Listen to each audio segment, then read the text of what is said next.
Hi, welcome to StatStuff. I'm Matt Hansen. In this lesson, we'll review many features and functions in Excel that can be very helpful when trying to quickly and easily configure your data for analysis. This isn't intended to be an exhaustive list of Excel's features by any means, but these include many features I use often. Although I won't be demonstrating all these features in detail, this information should be enough to tease you with what's possible in Excel, in case you already weren't aware of them. So let's begin by looking at filters in Excel. Well, what is it that filters do? They're a great way for displaying all the unique values that might occur within a column, or that is a field of data. Also, they're a great way that you can quickly drill down within the data set by one or more of the unique values, so you can filter down to just the core values that you want to be able to look at, either based off of one value or multiple values within that whole column of data. So how do you access the feature of filters? Well, the data has to first be set up in such a way that each record is represented across each row, and where your records that is not represented across the columns. So this is the typical format that we had outlined previously in another lesson about how you configure your data for analysis. In the same way there, we talked about what's needed here is you have to make sure that each row within the worksheet of Excel is represented for each record within the data set. So for actually setting up the filters, what I'm going to walk through is an example of how we would do that within Excel. I'm going to use this example here where we have these 4 different columns of data where it's salesperson, state, sales, and a particular month. So each of these values are represented across each of these rows. That is, each row represents a different record. So when we want to set up a filter in here, what you would do is somewhere where you're clicked within the data set, you go up to this particular option I'm using now is in Excel 2007. It works exactly the same in Excel 2010, but you'd select sort and filter and go to filter. And by doing that, if you notice that it added these little arrows next to each of the column titles, it automatically assumes that it's a column title in the first row of this data set.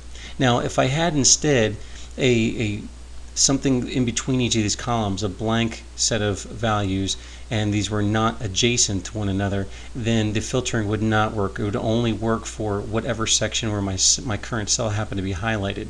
So it is important that you at least not have any blank columns of data within here, or else if you did, then what you would need to do is highlight all the data that you want to be filtered, and then when you select that filter option, then it will include those, even the ones that have the absent data within the column.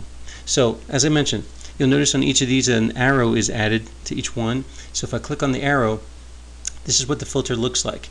What it does is it's got these separate options up here, and it shows the actual unique data values represented within each column. So in this particular example for salesperson, you can see that there are several names that are mentioned in here, and some of those names are repeated and other names aren't. Well, again, this is a great way we could see each of those names, each of the unique names that are represented within that column. So it's a great way you can at least filter to that. And what you would do in the filtering option itself is you can turn some of these off, and by selecting names like this and clicking OK, now it's reduced to only the names that were checked. I only had Sally and Fred checked in this list. I click the arrow again, and now if I want to include Bill in here but exclude Fred, now I've got Sally and Bill included in here, and it works exactly the same way in whatever options you've checked. Now if you notice also, what Excel does is it highlights the row numbers on here in blue. That's just to represent that there is some filtering that's done on here. So it's an easy way for you to tell when you have some filtering applied. And you can see it keeps the same row numbering that's on here, but it shows that the row numbering had skipped simply because some of those values have been filtered out. So when I select them all again, I can either just click select all or clear filter. By doing that, all the data then reappears. There's some other options you could do in here as well. As I mentioned, that it shows the unique values in this list that's on here, but a great way that I like to look through to make sure that as a sanity check for all these values that are in here to make sure they're unique is I just look in here to make sure everyone is unique as I intended and there aren't any misspellings. For example, if Sally's name happened to be misspelled as silly at one point, now if I click on the arrow, now Silly is represented as another unique value.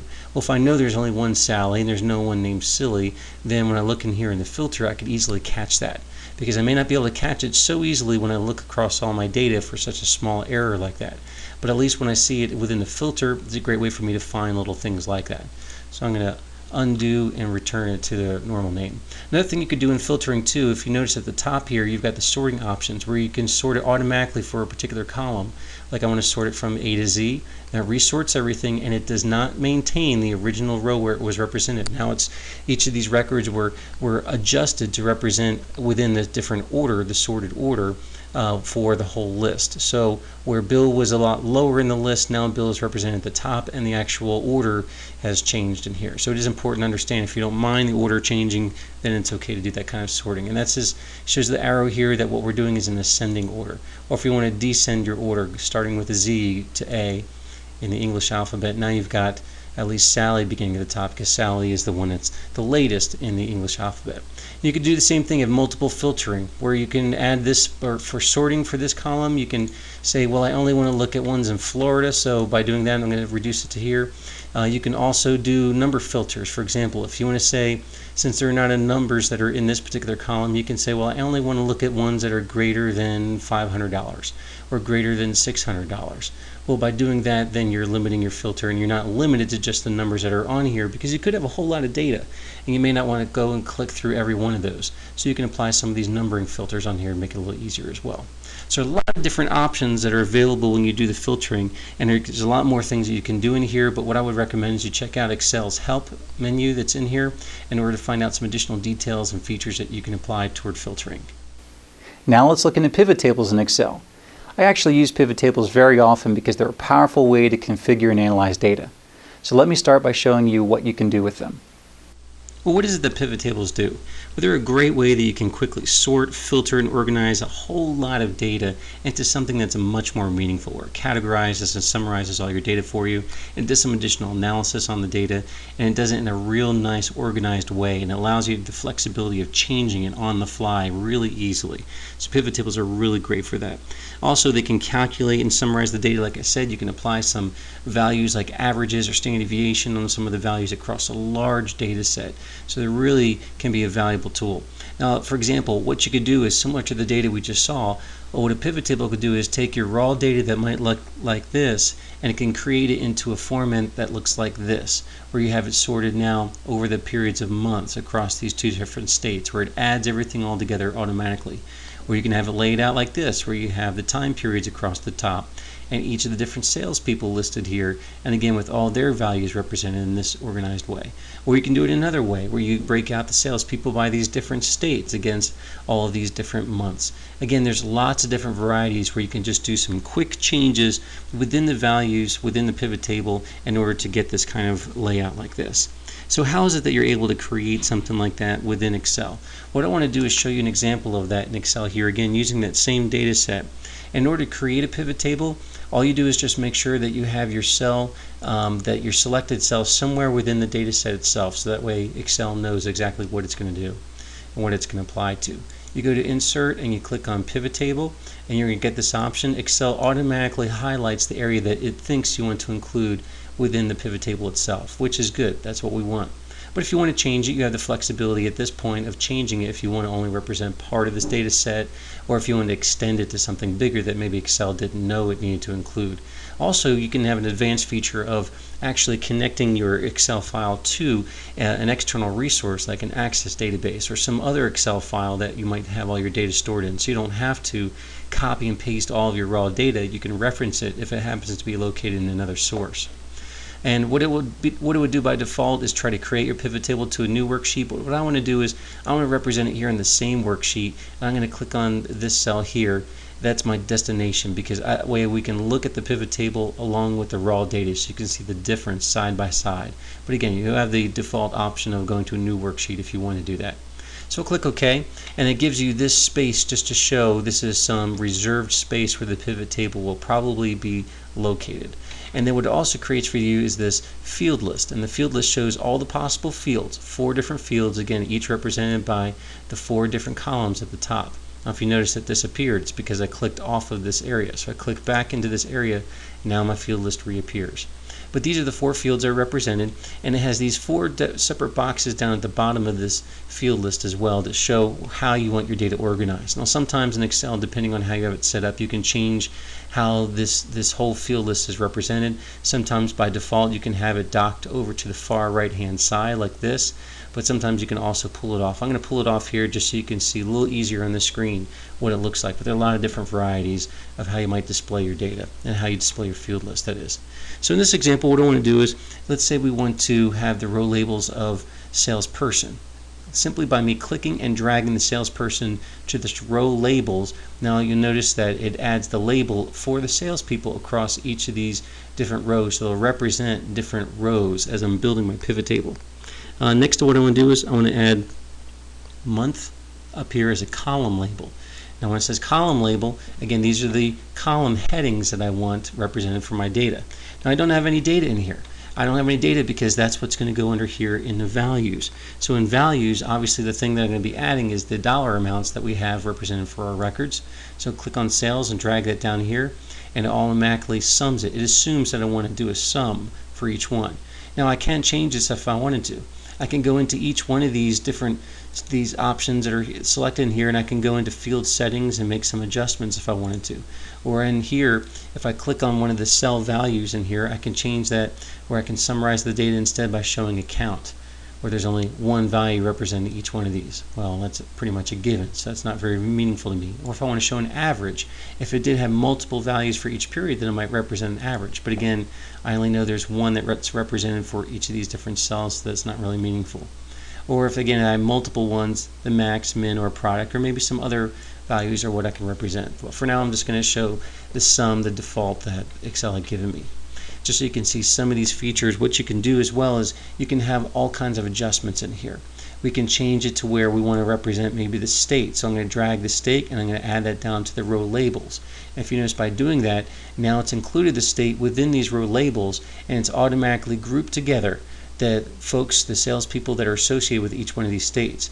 Now if I wanted to, I can reverse this and put salesperson on top. By putting salesperson on top, now it shows the salesperson first and the state they represent underneath. This might be meaningful if you have some salespeople that work across multiple states and you want to see for one salesperson the sales that they might have per state. In this example of the data, it's not as meaningful, so it's more meaningful to show the state on top. So I can say within each state, here are the multiple salespeople located within each state. And if you notice, as I made all these adjustments, it's automatically updating the numbers in here, automatically taking the data that I've got represented in my raw data set, and it's updating it in here to show what the totals would be based off of how I'm organizing it. I can add additional filters if I want to add, for example, month as a filter in here instead. I can say, you know what, I only want to look at just June. Then I would click on this and now it just gives me June. Or if I want to see multiple selections, just June and July, I click this select multiple selections. Now I can click any one of these and now I'll click OK and it'll be June and July. Or again, if I want to have the months represented across the top, then I go back to showing the month in the column labels. And it still has the filter applied to it like it's showing off to the side here. Now I want to clear that filter because I want to see every month. Now if you notice as well, it shows the numbers just in the raw number format. It's not formatted in any particular way for dollars or cents. It doesn't take the formatting that was originally in the raw data. So I can change that if I wanted to. So I'm going to click on one of these cell values and it's going to take me to the value field settings. And from in here, this is where I can change it to something different, where I can change maybe the number format. And the number format I might want to represent is currency, but maybe with no cents added. So I'll click OK. And that's the typical formatting you would have for Excel when you want to format some values. And now it's got the dollar sign added for each one of these with the comma for those that are greater than into the thousands. So again, you have so much flexibility in building these kinds of pivot tables like this, and automatically adds for you the grand totals. But if you want to take off the grand totals, I can right click on here and select remove grand total, or I can right click down here and it'll remove the grand total that's represented here in this row. Or you can tell it I don't want these subtotals represented for each of these states. You have a lot of flexibility. Another thing you can do in here as well is, because it's built this pivot table like this, you've got a whole separate set of options up here that show up in the menu. And with these separate options, you can have, again, there's more flexibility. You can have some custom layouts that that Excel has built into it if you want to represent your data in a certain format. That's where you get into the design here, and you might want it represented in these different kinds of colors, or you can choose a whole selections of the kinds of layouts that you might want to have for your data as a default value, whatever tickles your fancy. You might go to options as well, and here's another cool thing, which is if you want to do a pivot chart, where a pivot chart basically says it makes a chart out of your data set. So I'm going to click here like we want to do a line chart, a line graph. Now the line graph that I've got represented here is not overly meaningful. It's showing the dollar values over here, and it's showing the differences in dollar values represented by the salespeople that are listed off here at the bottom. Well, that's not really meaningful. Usually when we have line graphs, we want to represent it over time, and the time instead is what's plotted here, so I want to change that. Well, I can't exactly change that within the pivot chart itself. Instead, what I need to do is change the pivot data, or the pivot table itself, on which the data is called from, or at least where the pivot chart is built. So that's where I need to make my changes. So in this case, I'm going to take away state, and I also want to instead change month with salesperson.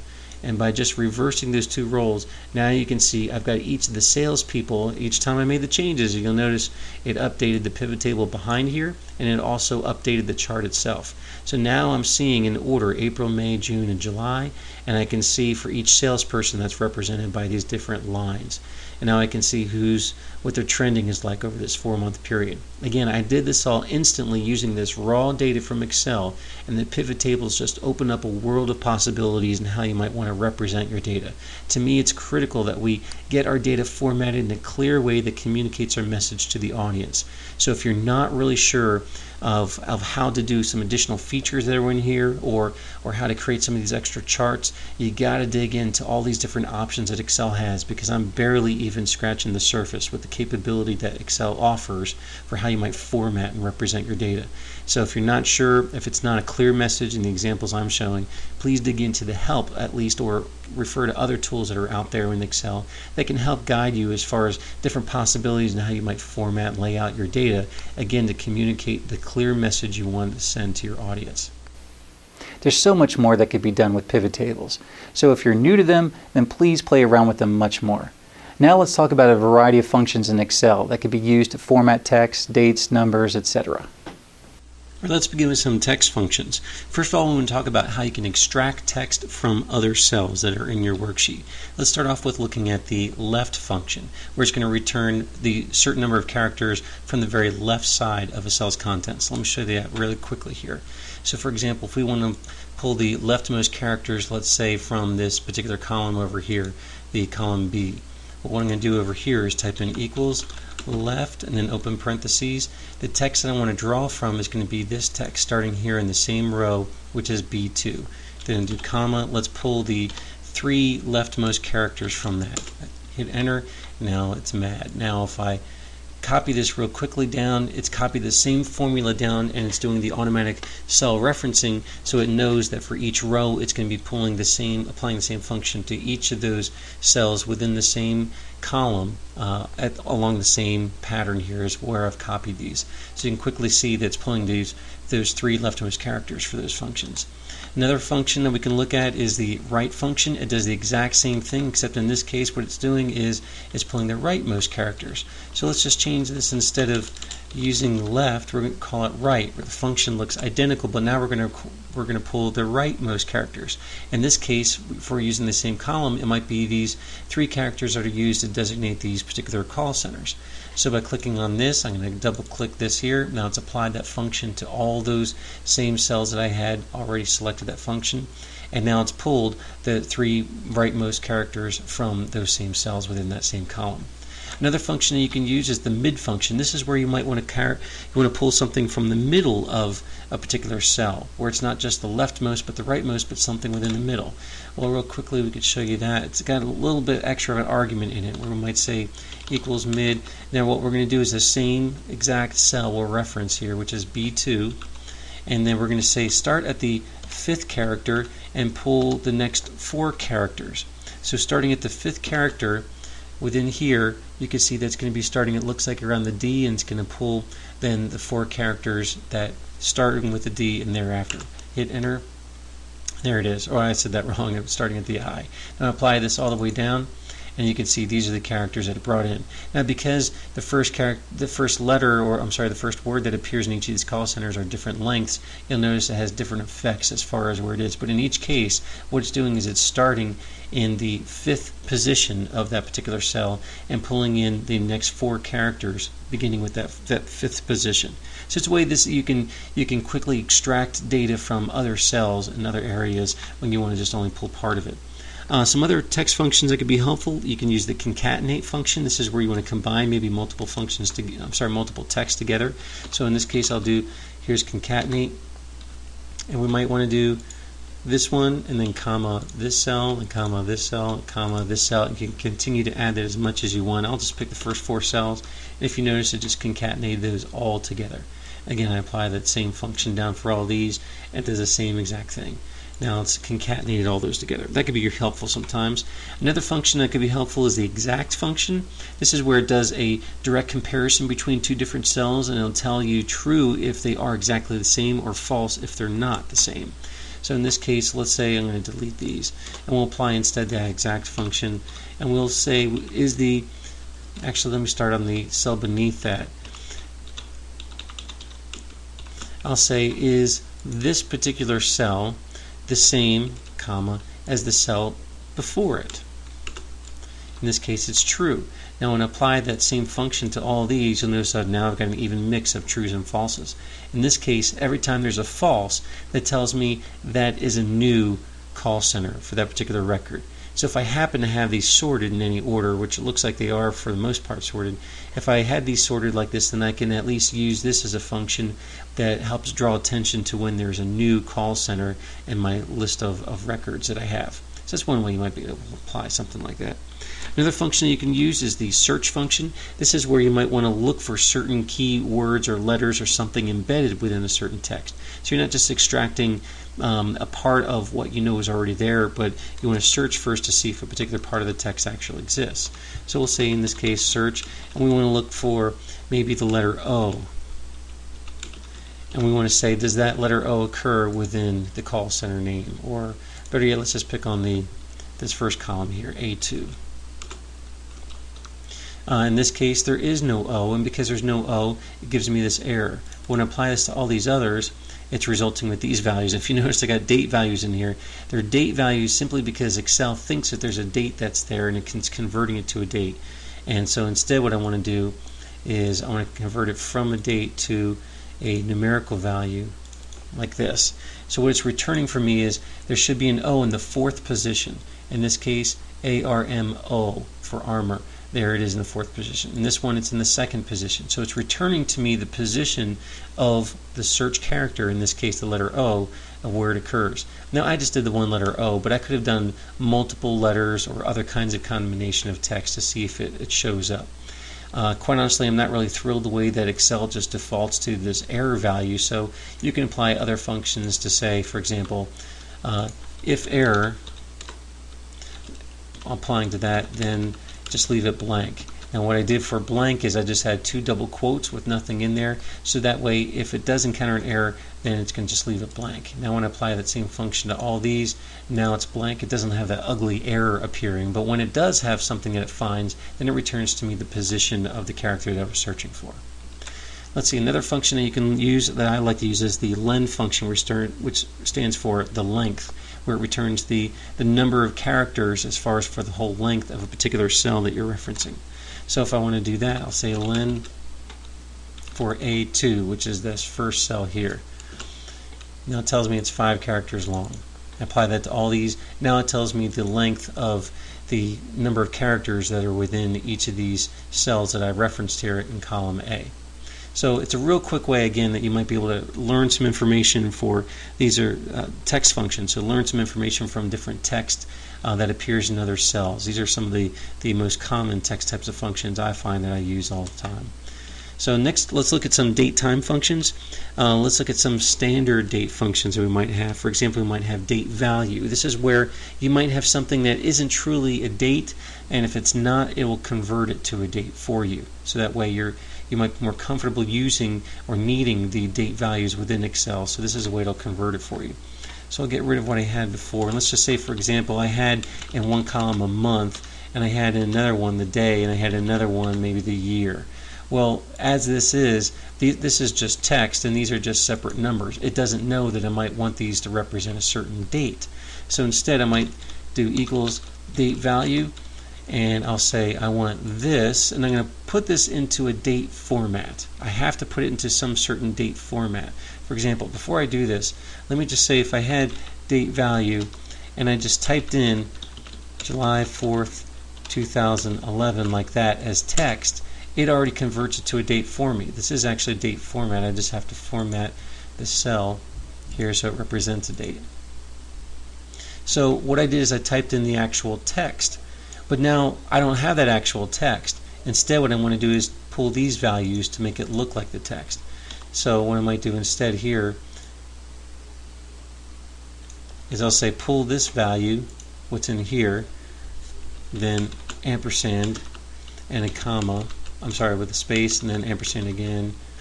And now I want to pull this value, ampersand, open quotes, and then do a comma, space, double quotes again, and then I want to pull ampersand this value. And by doing that, if I happen to have a long list of these months, days, and years, then Excel will automatically update that for me. So for example, if I were to take this and multiply or spread those out, I want to change this to fill a series so that they're all different. I'm going to fill a series on that. So now I have all these unique dates. Well, now if I had a long list of these, with this function I can quickly apply that, and it converts it automatically to the date that it should represent, so Excel can deal with that date intelligently. So date value is that particular function. Weekday function is a great function when you want to find out what is the weekday that's represented by that particular date that you want to work with. So I have all these dates represented here, so I might say for weekday, what is the weekday for this first one? And returns a 2. That tells me if it's starting with Sunday is number 1, 2 would be a Monday. So July 4th in 2011, that was a Monday. If I apply the same function to all these, now it tells me again it starts with 1 as a Sunday by default. Now I could change that in the weekday function if I want to change where 1 is represented instead by a Monday. Sometimes from a business standpoint that might be helpful, but that's okay. You have that option within Excel, but by default it starts with Sunday being a 1. So in this case, here's a Sunday. This date apparently was a Friday because it's the 6th day of the week. And then here's a Tuesday because that's the 3rd day of the week, and so on. So you can quickly find out the day of the week that they all represent. Now, another thing we can do is we can look at week number. What is the week number within the year that's represented by that particular date? That could be really helpful if you want to combine or group some of your data values and summarize them by weeks. And you might want to see what is the week number represented by the values that you summarized. Well, in this case, what we might do is equals week num, and I'm going to reference that same cell. So it's the 28th week of the year where that date falls. This is the 32nd week, the 36th week, and so on. You can see the differences here of the different week numbers represented within their given year. So again, these are some great standard date functions that I find to be helpful. Let's look at some ways that you can also customize your dates using these particular formulas. Another example I like to use is the choose function, which isn't really a date function, but when I apply the choose function using the weekday function that we already talked about, then it could be something that makes it a little bit more intelligible than the default format that Excel offers. So as an example, using this example that's here, we're applying this choose function, and the choose function basically says whatever the first result is here, and this is a function itself as well, then depending on the answer here, give me the first, second, or third. So in other words, if this result comes back as a 1, then give this first answer. If it comes back as a 2, then give me the second answer. If it comes back as a 3, give it a third answer. Obviously, you're not going to want to have something that has a really long list, but for something like having an intelligible weekday represented in a text format, this could be helpful. So let's apply that so you can see how this works. Well, as you noticed before, what we had was weekday we applied to this, and we had this where you can see these numbers, but you had to think in your head, all right, what day of the week is this? That's the second day. That's a Monday if Sunday is 1. So you're converting it in your head, and sometimes it's a little bit slower to go through that. So instead, this choose function that you can apply in front of this is you type in choose. We're applying that same formula weekday, but instead, if it comes back as a 1, I want it to be Sunday, or I'll do an abbreviation like this. If it's 2, it's Monday. If it's a 3, then Tuesday, and so on. And I'm going to apply all these for each day of the week. Now it's a Monday. Now it's more intelligent for me. Now when I apply the same function, now it's giving me a more meaningful day that tells me, all right, well, this is a Monday, this is a Tuesday, this is also a Tuesday, and this is a Sunday. Well, that's a whole lot easier than me having to convert it in my head. So that's one way you can apply some multiple functions like that within Excel.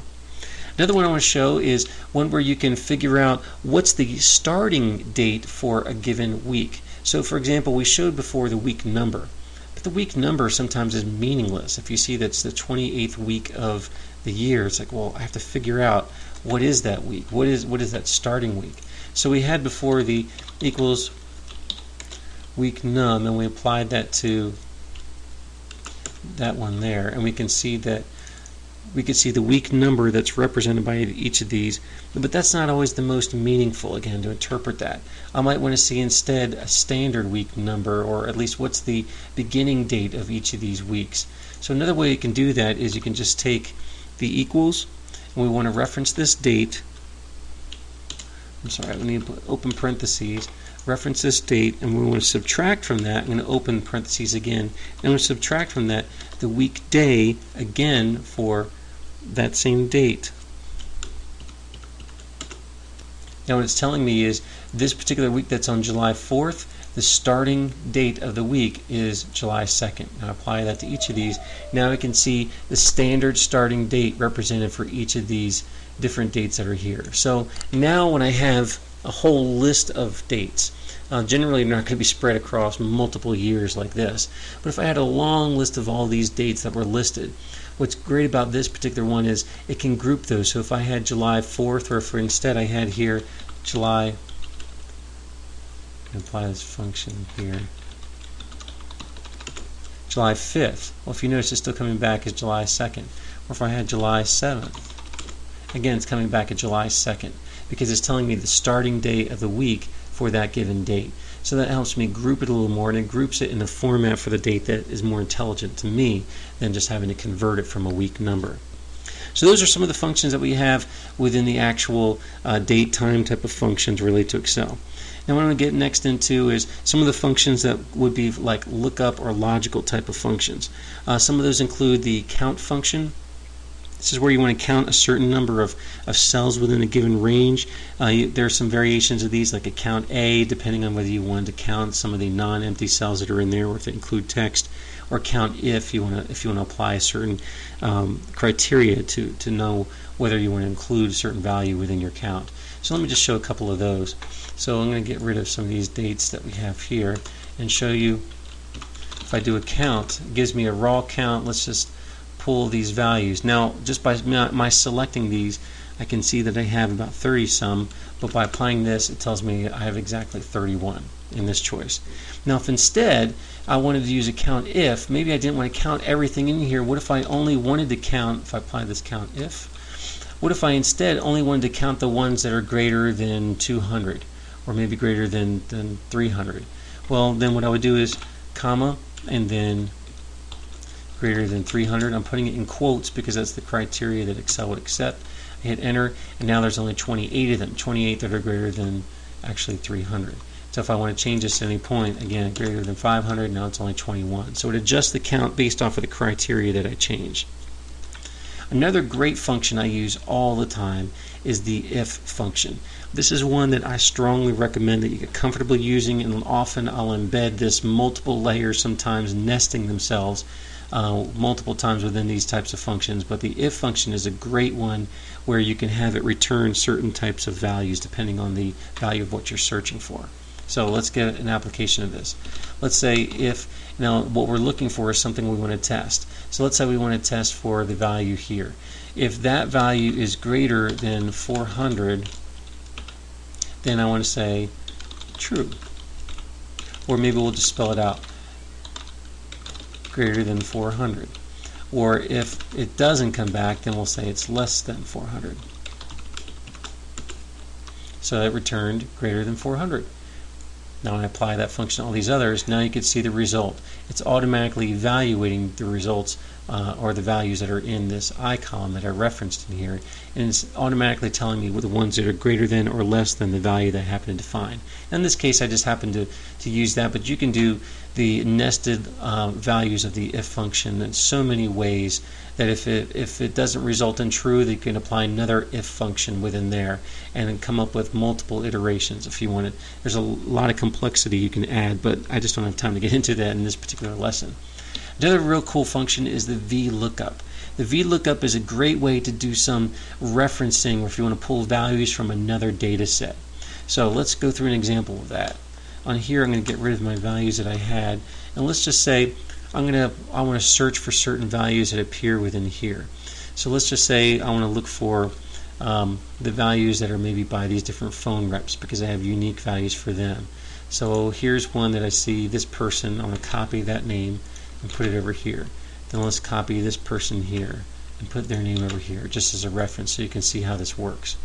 Now what I want to do is whenever I see these names, what I want to do is I want to pull a value that is associated with them along their particular record. So it will search for them within this list and it'll pull maybe the 4th, 5th, or whatever column represented there. So just so you can see how this works, I'll do equals vlookup, and what I want to look for is this value. That's what I want to search for.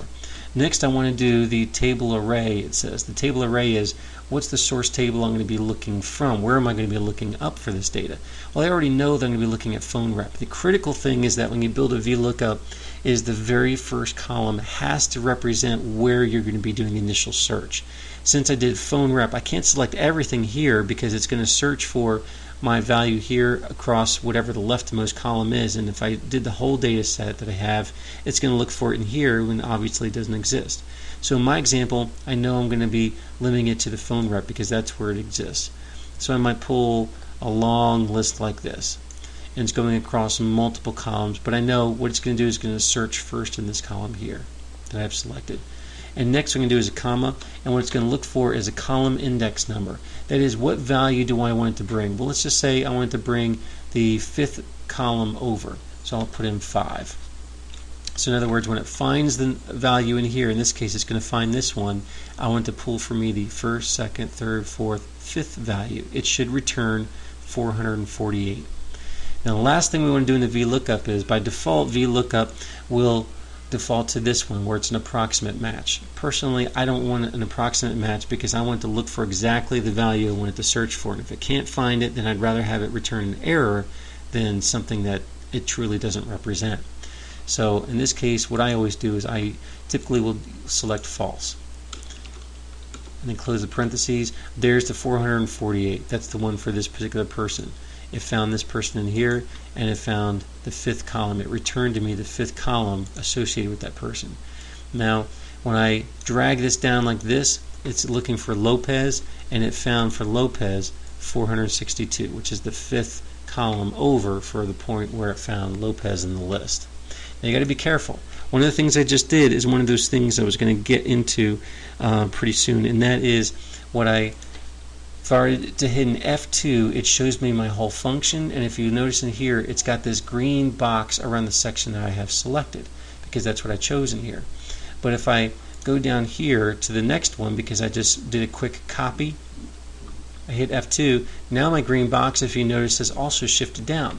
This is because by default, Excel will do some cell referencing. It knows that it's one cell down from where I copied it before, so it assumes this is moving down as well. But I don't want it to. Now what I could do is I could just pick this up and move it to represent whatever area that I want. But a better way to do it actually is this. If I go into it and I add $signs in here. So if I click within this cell reference, which is the E2, the beginning point, the starting point of my green section that's highlighted, and I hit the F4 key, it adds $signs in front of the E and in front of the 2. That's forcing Excel to stay on this point and do not move away from this point from your cell referencing. If I do the same thing over here for the 035, I hit F4 while I'm selected in there, and it adds the $signs. Or I could type the $signs in there. F4 is just more of a convenience. But when I do that, again, it's going to force it where the bottom right part of my selection is going to be at 035, and I don't want it to shift from that. So I hit enter. My function hasn't changed at all. And if you notice, it still has the E2 to 035. Now when I do my copy, though, again, my value that I copied hasn't changed, but now when I go into the formula, it stayed in the same spot. It did not shift it downward like it did the first time. So it is important when you're using a VLOOKUP, it's absolutely important that you account for these $signs in here, which forces the referencing to stay in a fixed place and not to use the relative referencing that Excel tends to do. So that's a real critical function I like to use a lot, and that's the VLOOKUP. And some other ones that could be helpful, like an HLOOKUP, where it's looking across the horizontally instead of vertically. That's what the V stands for. It's a vertical lookup, where it's going up and down the column itself to find the value. HLOOKUP, same concept, but instead of looking up and down a column, it looks left and right horizontally, and it goes down the number of rows for where you want to extract the data. It's not as common that that's used, though. Some other helpful functions are an indirect and match functions. You might find this helpful when you want to do some more dynamic referencing across different cells. I'm going to spare you from going into those details because it's not very often I get into those, but it's important to at least be aware that if you need to do some more dynamic referencing, those can be some great functions that could be helpful. So let's talk a little bit about some analytical functions next. Some analytical ones include like the standard deviation. So it varied a little bit in some of the later versions of Excel, but the basic concept here is it will return to you the standard deviation based off of a certain range of cells. So if I just quickly show that in here, I'll get rid of these, and I just want to calculate the standard deviation. It's got the standard deviation. In some of the later versions, it allows for looking at the standard deviation for a population or for a sample, and even in Excel 2010 it has even more options than what I have displayed here in this version. But if I do standard deviation, now it's asking me, what do you want the standard deviation of? So I have to give it a range of cells. So if I just want to get the standard deviation for these cells I've highlighted, it's 214. Now if I move this, I can copy going downward, but it's not as meaningful because if I look at the cells here, because I copied down 2 cells, it's just shifted my selection down 2. That may not be so meaningful, but what I might do is instead copy going off to the right. By copying off to the right, now it's copied the same section, but now off to the next column where it has a different set of data. That's why you see some differences in the standard deviations here. So it might be a little more, you got to be careful on how you're doing your copying and where you're doing your copying and pasting. But this at least shows you real quickly what's the standard deviation for the data that I've selected in my range. Another example is looking at the percentile. This could be helpful if you're using some non-normal data and you want to figure out the percentile, or you want to use the median as your standard for central tendency. Well, percentile is just a function that you can apply within Excel to tell you the actual numerical percentile within the data set that you're looking at. So let's apply that here. So let's say percentile. You have to say an array, select your array, which is your set of values you're looking at. So I'll select this group here, and I'll say I want the 25th percentile. So I'll put in 0.25. Now 440 is the 25th percentile for the data I've selected. I can change that to 75 if I wanted, 0.75. And now 748 is that value. Now what I could also do is I could put in 0.5, and I know 0.5 is the median, the 50th percentile. It comes back with 606. What I could also apply, instead of actually doing that, is more quickly, I'm going to do the median, but I need to figure out what was the cell reference I used. G2 to G33. So I'm copying that. I can apply that here, median. And I want it to be to G2 to G33, same time period. Now you can see it's returned to me the 50th percentile as well when I apply the median function, as well as when I selected the 50th percentile within the percentile function. But at least the percentile function allows you to be more flexible if you want to choose a different percentile itself. Another example of a function you can use is looking at the slope. The slope is a great example when you want to plot certain data and you want to know, is it trending in a certain direction. Now you might have recalled the function for a slope, or the linear equation of y equals mx plus b, where m is referring to the slope and b is referring to the y-intercept, where that line is drawn for the equation that's built. So in this case, what we're going to look for is the slope, where it's a way of having some value to represent the actual trend. This could be really helpful when we're working with some data sets. So let me show you that real quickly. Let me get rid of my data that I have here, and let me copy some data that we have represented here. Let's just say I want to represent this time period. I'm going to do a copy and drag it, let's say, for the whole month. Now, just by doing this quick copy like this in Excel, it defaults to filling in the series like that. Or I can, if I didn't want it to, if I want to keep it all as May 1st, which is what I originally had typed in, then I can select copy cells. But in this case, I wanted to fill the series because I wanted unique dates. And for this series, let's just say I want to pull these values, another 31 values here, and copy that and paste that over here.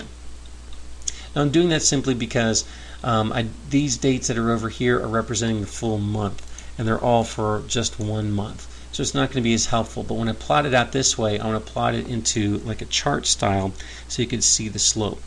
Now what I want to calculate here is equals slope, and the known y's. So in this case, the known y's that I'm going to be using are here. The known x's, in this case, represent the dates over time, and it tells me 4.38. So what does that mean? Well, basically means that every day my trend is that I'm increasing about 4.38 every day. Now obviously it's moving in lots of different directions, there's a lot of variation here, but the point is the slope tells me the trend, how I'm increasing day after day. I'm increasing at 4.38. Now just to validate that, here's what I can do. I can select these values here and go to insert, and I want to insert a line graph. Now the line graph, here's where it plots the points. It's plotted over time, again, these same data values. Now again, this doesn't, it's a little difficult to see. You see a lot of movement, trending. You might see that it's kind of moving upward, but it's really hard to tell. So the slope tells me how much it's increasing. And again, it's increasing 4.38 per day. So what I can do is I could right click on this, the value, I can say add a trend line. And then what I like to do sometimes is add the equation as well to the chart. So I click close. Now here's the equation. There's my 4.38 that I just calculated separately using that slope function. So what this is telling me is that here's my trend. It's tracking that trend over 31 days that I have represented here. And because this is my y equals mx plus b, and the m, again representing the slope, is 4.38, I know that I'm increasing about 4.38. Now what that means, as well as what you can do, is if you want to predict out where we'll be, say 10 days from now, well, all you have to do is you can say equals this value, the prior value, plus the value that's up here. Now I want to continue to use this value as my fixed value, so I'm going to hit F4 to add the dollar signs in there. So tomorrow I should be around 457, and then I can continue to add that out, and it's predicting for me how many future days out. In this case it's about 12 days out. I should be around 505. So if I wanted to continue to plot this out after we see the actual data, if my trend hasn't changed, then my line should be continuing to be drawn 12 days out at around 505. I should see it increasing where my line is moving in that direction. So it's not going to be an exact predictor, but at least gives you some idea of where you're seeing the movement and slope and trend within your data itself. Okay, last type of function I want to show from an analytical standpoint is getting into the Correl function, which is also used for like the correlation coefficient, also referred to as the Pearson correlation, and it's also somewhat related to the R-squared function, which is the square of the correlation coefficient, or the square of the Pearson correlation. What it's doing basically is something that we're going to be covering in a separate lesson when we get into correlations a little bit in the analyze phase, but it's going to tell you how much of a relationship there is between two different sets of continuous values. So just to show you, if you haven't seen that, I would strongly recommend that you check out that particular lesson that's covering correlations. But in this case, if you're already familiar with correlations, here's the function that you can apply to learn that. So I'm going to get rid of this data that we already have represented here and get rid of my chart.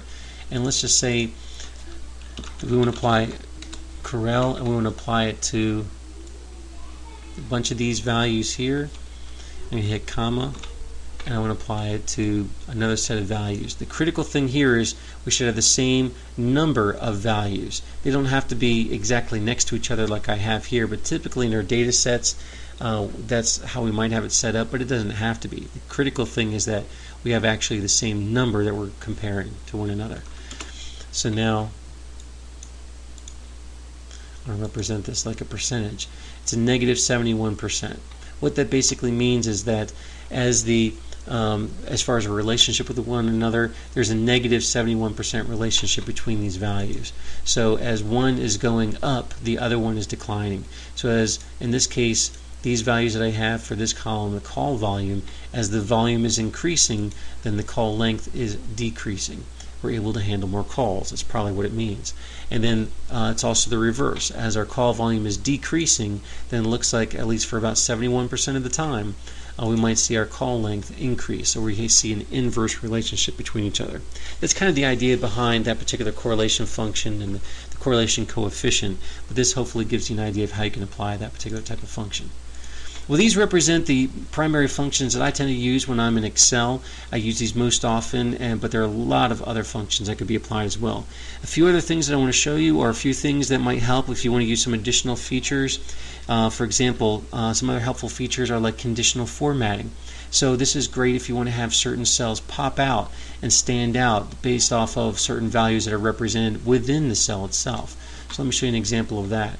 If I want to see everything, for example, on this cell, I want to apply some conditional formatting to it. I might say for everything that is greater than, in this case it's selected for me 478. Let's just say everything that's greater than 300, then I want it to be light red with a dark red text, or I can select some certain formatting. The point is, it pops for me any value that meets my criteria that I defined. You could also do something that shows conditional formatting for the top and bottom rows. Show me the top 10 items. And the top 10 items, maybe I want those to be green instead. So among my whole column here, here are some of the top 10 items among the whole list of all those items. Again, these are great examples of how you can have some of your data stand out using this conditional formatting. Another example of something you might want to use as a helpful feature is removing duplicates. If you have thousands and thousands of rows of data, sometimes you may not know whether you have some duplicate values in there. So what you might want to do then is apply the remove duplicates, where it will search among all your data set to see if there are any duplicate values. You can tell it to just delete those if they're duplicates. So let me undo some of the conditional formatting we had. If I wanted to apply it here, I'd say data and remove duplicates. And here I have the option of selecting which values will I want to use to determine if it's a duplicate.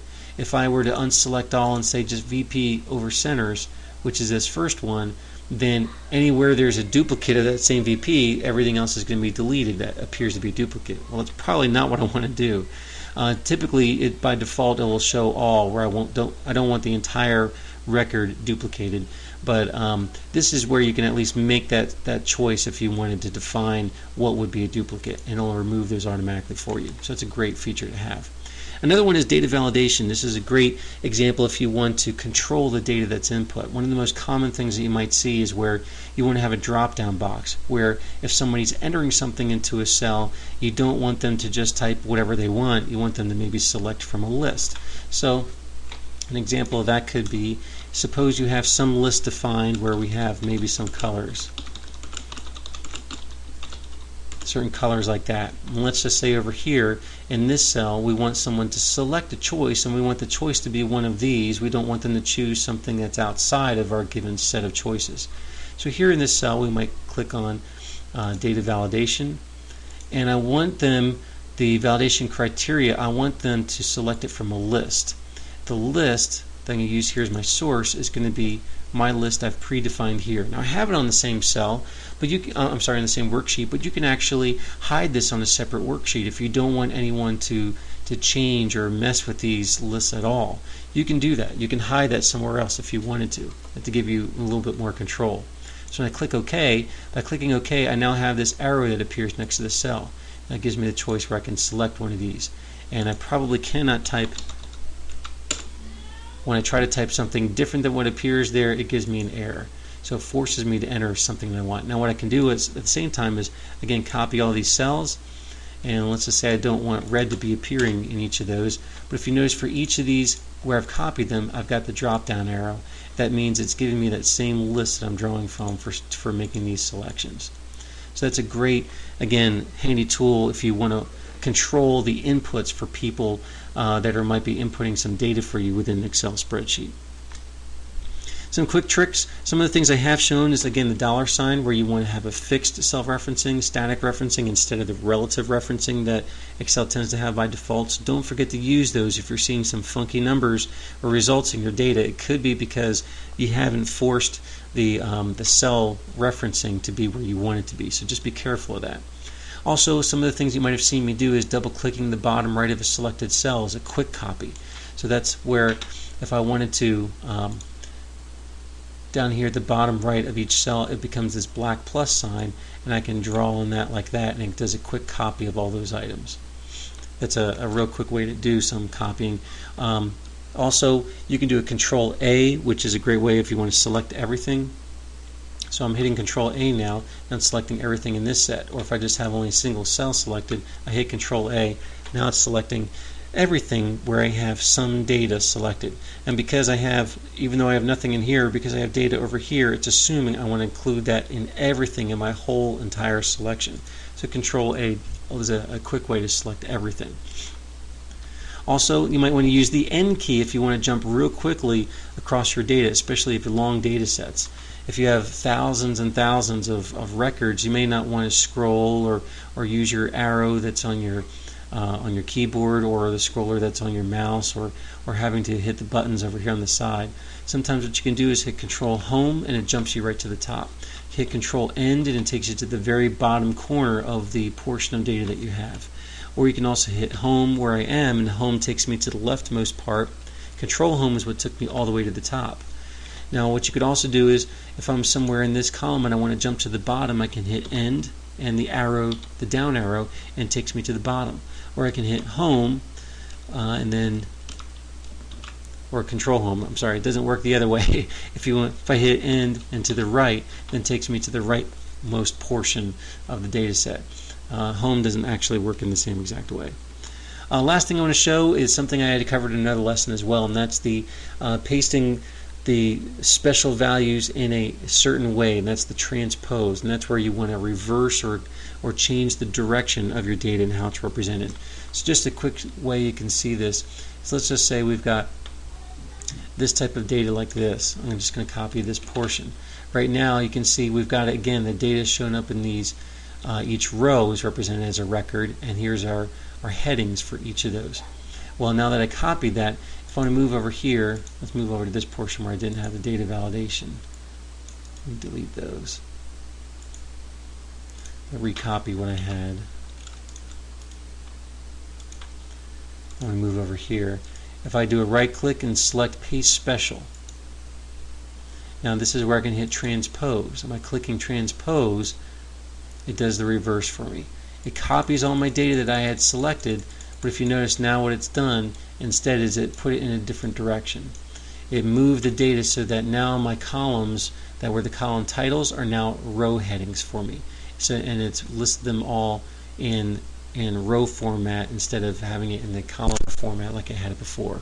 So this is a handy way if your data comes in the wrong format that you can transform your data and quickly transpose it into the format that you need. Typically I wouldn't lay it out like this, but usually if my data shows up like this, then what I might want to do is copy that, Paste Special, and transpose to represent in the format that I want, which is the typical way that we might want to do it for data analysis.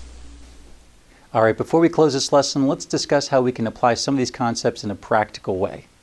What I'd like you to try to do is copy the data that we've gone over that's here at the right hand side. And if you copy that data within Excel, there's several things I'd like you to try so you can get comfortable with using some of the functions that we reviewed in this lesson. First of all, try adding a filter to all the columns in the same way that we had gone over in this lesson.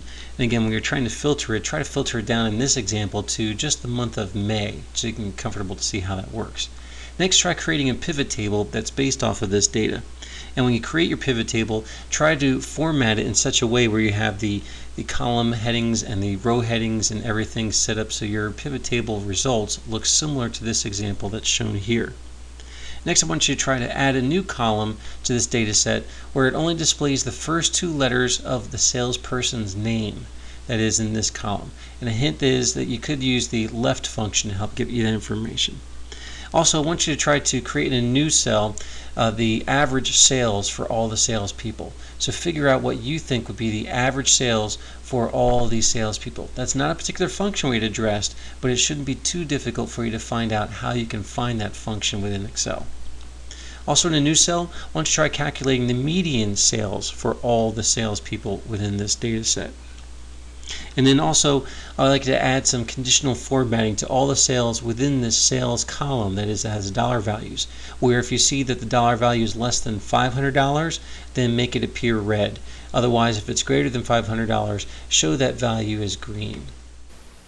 Well, that wraps up this lesson. Check out StatStuff.com for many more resources that can help you achieve powerful results. I'm Matt Hansen. Thanks for watching.